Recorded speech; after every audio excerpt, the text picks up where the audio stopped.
Today, we're going to tackle some of the biggest questions facing us, all thanks to a powerful new way of thinking. It's a framework called AI agent economics, and believe me, it gives us a whole new lens for looking at our future with AI. All right, let's just rip the Band-Aid off and start with the biggest, scariest question of them all.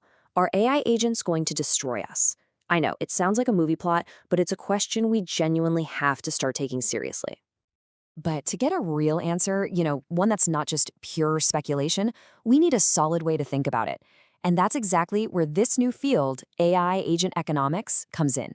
It gives us a framework to analyze how an AI thinks, how it's going to interact with us, and what its ultimate impact on our society will be. So let's start at the very beginning. If we want to have any clue what an AI agent is going to do, we first have to understand how it decides to do anything in the first place. So let's take a peek inside the agent's mind. And right away, you see the huge difference between us and them.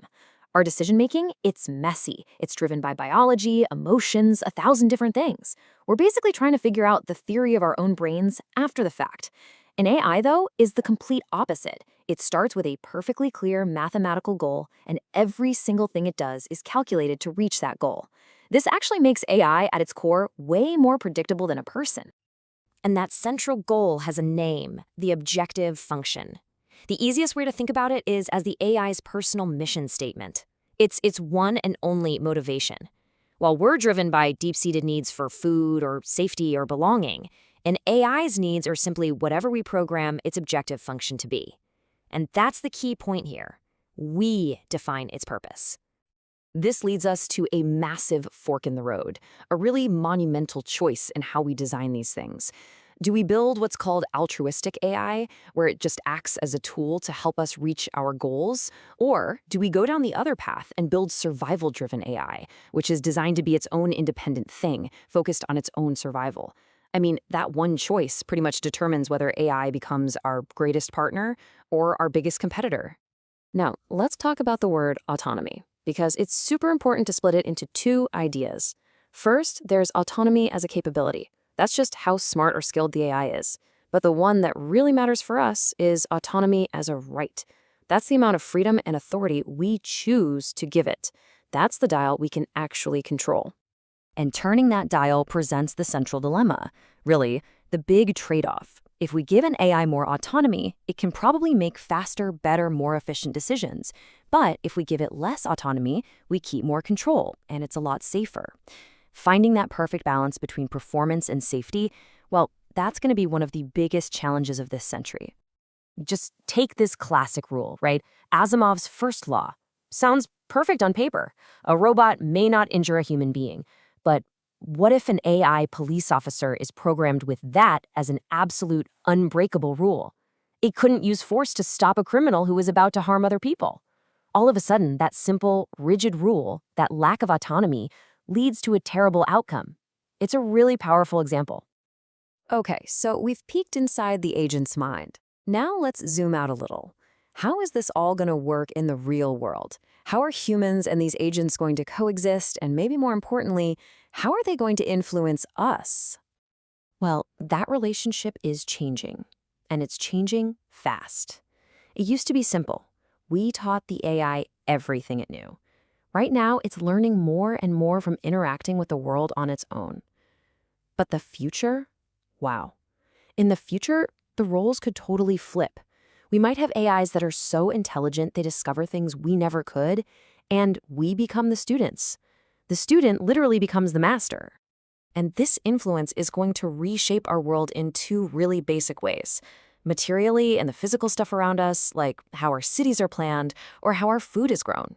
And intellectually, through things like AI tutors that will literally shape our kids' think, and AI-generated media that will define our culture for generations.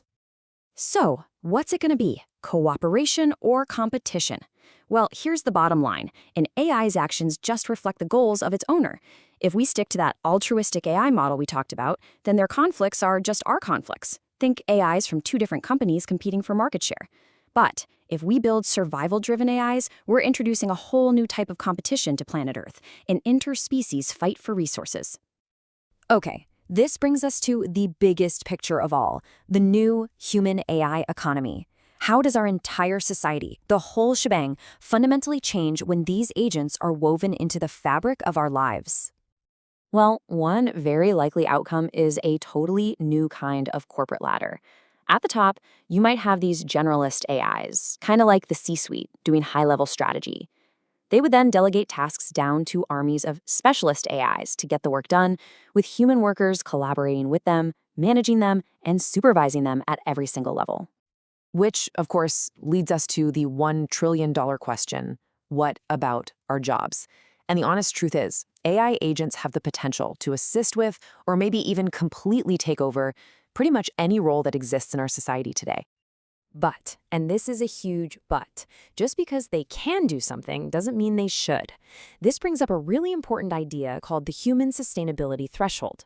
The argument is that we, as a society, need to pass laws that put limits on AI taking over in critical areas, like government, law, and healthcare.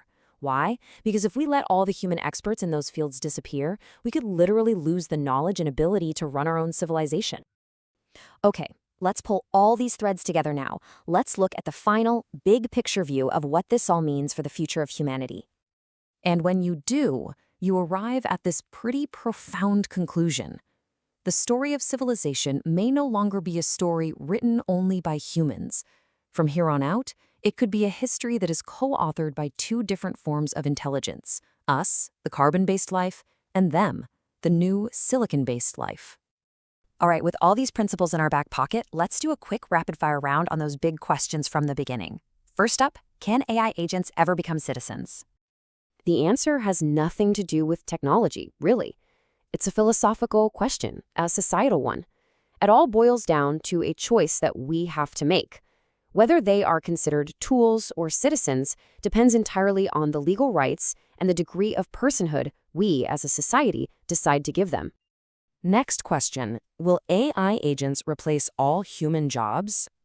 Technically, yeah, they probably could.